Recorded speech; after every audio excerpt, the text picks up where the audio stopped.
Threats on the campaign trail for Donald Trump. A 19-year-old arrested for trying to disarm a police officer at a Trump rally in Las Vegas this weekend is telling authorities that he intended to use the gun to kill Trump.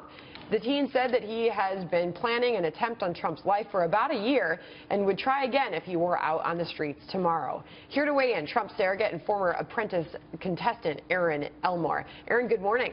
Good morning. All right, so an assassination attempt on Donald Trump. What do you make of all this? Well, it certainly is frightening. The media coverage is also frightening.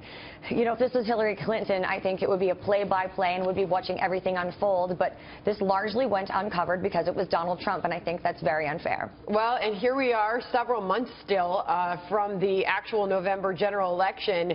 Do you think that this is something that's, I mean, he obviously all candidates are always at risk, but are we going to see more of this? Well, I certainly hope not. Donald Trump is a very smart individual with a great team of security, and I think he understands that this is one of the pitfalls that come with this very, very powerful job, and whether it's Secret Service or his own private security detail, he's covered. And Morgan, oh, sorry, go ahead, Michael, jump in. Erin, you're correctly, I think, pointing out that this is kind of weird coverage from the national media, you know, and then if Clinton had an assassination attempt, it'd probably be 24/7. But doesn't that kind of put pressure on Trump's strategy? One of the reasons why he says he doesn't have to raise as much money is he's going to get so much free media coverage. Isn't this kind of making that strategy seem a little risky? Well, he's usually trailed by the media and everyone is hanging on his every word, but this was something that they sort of wanted to sweep under the rug, I think, and not really say, oh, we feel sorry for Donald Trump or we hope he's okay. It's an instance where they would have to stand up for him and say, you know, we're really worried about Donald Trump and his family, and we're here to support you. But, you know, like I said, if it were Hillary, that's what they would be doing, and that's the only reason why it wasn't covered. Everything else, the media is on Donald Trump like white on rice. Doesn't it mean, though, that the negative stuff will get lots of play by the media? The things that might help his campaign might be underplayed? 99.9% of things all related to Donald Trump are covered.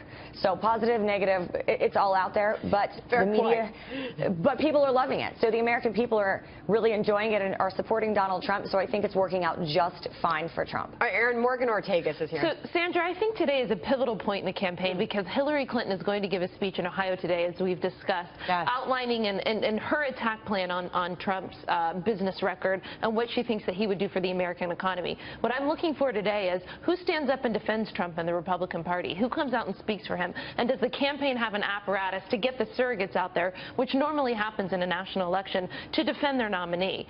Erin, I don't know if you have any thoughts on that as well, on Hillary Clinton's speech today. Well, she's getting a little delusional because, let's be honest, if she's going to talk about Donald Trump and the economy, she's the one that's accepting money from misogynistic Middle Eastern countries and Wall Street. So, you know, she should really be very careful and tread lightly with that one. In terms of who's going to come out and support Donald Trump, he's got an army of surrogates, I'm one of them, that are here to support him, and they're all very educated and very aware of what's going on within the Trump campaign and within his policies.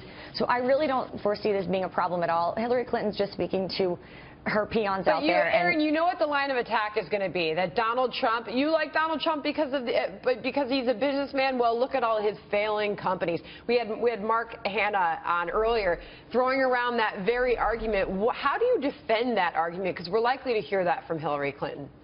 Look, I'm in Cleveland. There's a lot of energy here. We just won the basketball championship. LeBron James didn't have to make every single basket to win that game. Sure, Donald Trump has made a few small missteps, but his successes are far greater. So I think shining and focusing on those successes is really going to be perfectly fine for him. He's going to win this election, and Hillary's words are simply that. They are words. It's not defend, it's deflect, because she would talk about his business track record because she can't talk about this economy, because she's running on the president's record, and hasn't laid out one plan that's going to change anything, if not make the situation worse by complicating the tax code even more. She wants to, okay, spend on infrastructure. Well, the debt's at $19 trillion. Where's that money going to come from? How about less government instead of more government? That's what she ought to be talking about, the economy, but she can't because it's so doggone lousy.